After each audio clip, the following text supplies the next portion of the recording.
May the peace of the Lord be with you all, as we bring to you the readings of today's Holy Mass. Let us now listen to the Word of God.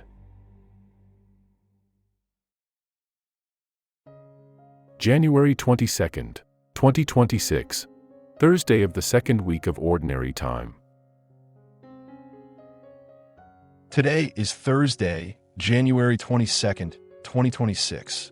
As Israel's story unfolds, we witness how fear and insecurity can distort relationships and cloud judgment.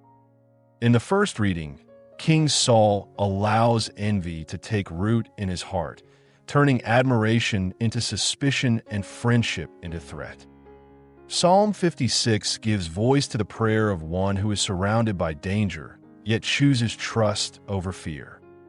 In the Gospel, crowds are drawn to Jesus for healing, but he resists being defined by power or popularity, revealing a humility that contrasts sharply with Saul's growing obsession. Together, the readings invite us to examine how we respond when God's work in others unsettles us and challenges our sense of control. As we begin this time of prayer and reflection together, in the name of the Father, and of the Son, and of the Holy Spirit. Amen. We come before you, Lord, aware of the fears and insecurities that quietly shape our thoughts and actions. Purify our hearts from envy and mistrust, and teach us to rejoice in your work wherever it appears.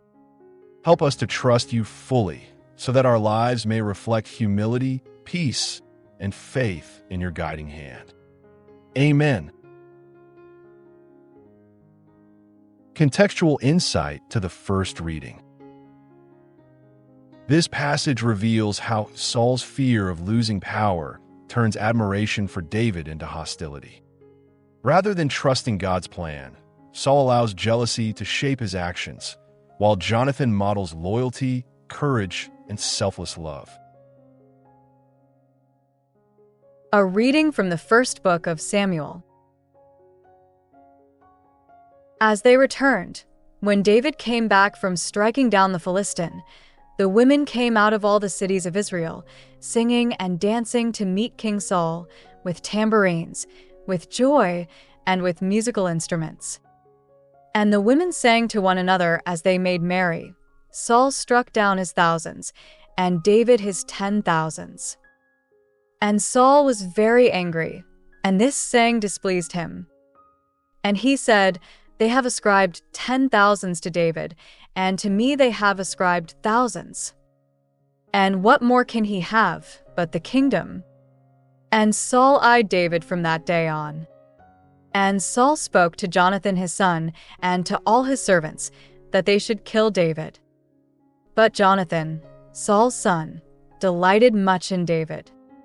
And Jonathan told David, "Saul my father seeks to kill you. Therefore be on your guard in the morning. Stay in a secret place and hide yourself. And I will go out and stand beside my father in the field where you are, and I will speak to my father about you. And if I learn anything, I will tell you." And Jonathan spoke well of David to Saul his father, and said to him, "Let not the king sin against his servant David, because he has not sinned against you, and because his deeds have brought good to you. For he took his life in his hand and struck down the Philistine, and the Lord worked a great salvation for all Israel. You saw it and rejoiced. Why then will you sin against innocent blood by killing David without cause?" And Saul listened to the voice of Jonathan. Saul swore, "As the Lord lives, he shall not be put to death." And Jonathan called David, and Jonathan told him all these things. And Jonathan brought David to Saul, and he was in his presence as before. The word of the Lord. Spiritual lesson from the first reading. This reading challenges us to recognize how envy can quietly undermine trust and invites us to choose honesty and reconciliation instead. Contextual insight to the responsorial psalm. Psalm 56 is a prayer spoken from a place of threat and vulnerability, where fear is real but trust in God remains firm. It teaches us to place our confidence in the Lord rather than in human power. Responsorial Psalm. The response is, "In God I trust, I shall not fear. Have mercy on me, O God, for humanity has trampled me all day. They have afflicted me, waging war against me. My enemies oppress me without ceasing, for there are many who rise against me. In God I trust, I shall not fear. I have shared my life with you. You have seen my tears and remembered your promise. Then my enemies shall turn back on the day I call upon you. Behold, I know you are my God. In God I trust, I shall not fear. I will praise the Lord's word and glorify his speech. In God I have placed my hope. I will not fear what anyone can do to me. In God I trust, I shall not fear. O God, I offer my vows to you and I will give my praises. You have delivered my soul from death and my feet from stumbling, so that I may live in the sight of God, in the light of the living. In God I trust, I shall not fear. Psalm Reflection. The psalm teaches us to respond to fear not with control or resentment, but with prayerful trust in God's saving presence. Contextual insight to the gospel. The gospel is the heart of today's reflection, showing Jesus withdrawing from acclaim even as his power is revealed. He heals freely, yet refuses to be defined by spectacle or misunderstood authority. Alleluia, alleluia. Our Savior Jesus Christ has destroyed death and brought life to light through the gospel.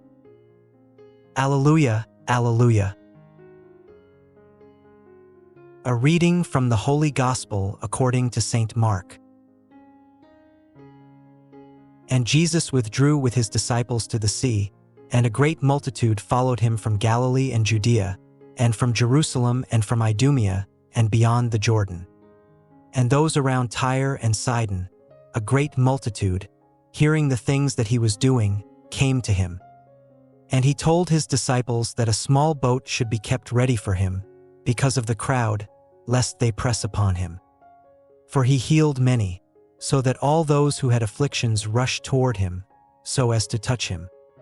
And the unclean spirits, when they saw him, fell down before him, and they cried out, saying, "You are the Son of God."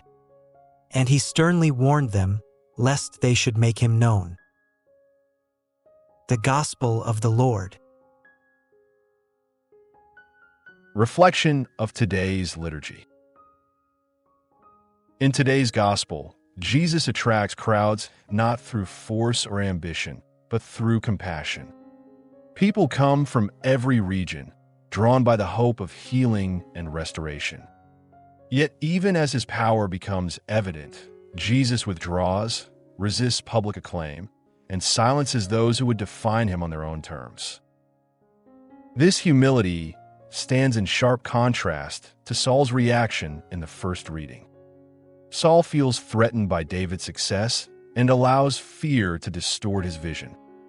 Jesus, by contrast, knows who he is and does not cling to recognition or control. His authority flows from obedience to the Father, not from the praise of the crowd. Psalm 56 helps us understand the deeper choice before us. When fear arises, we can either tighten our grip or deepen our trust. Saul chooses control and suspicion, while David, Jonathan, and ultimately Jesus choose trust, humility, and fidelity to God's plan.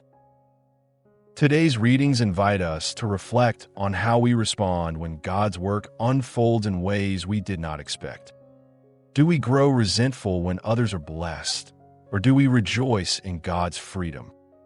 Jesus shows us that true strength lies not in recognition, but in remaining rooted in God's will. When we trust the Lord, envy loses its power and peace takes its place.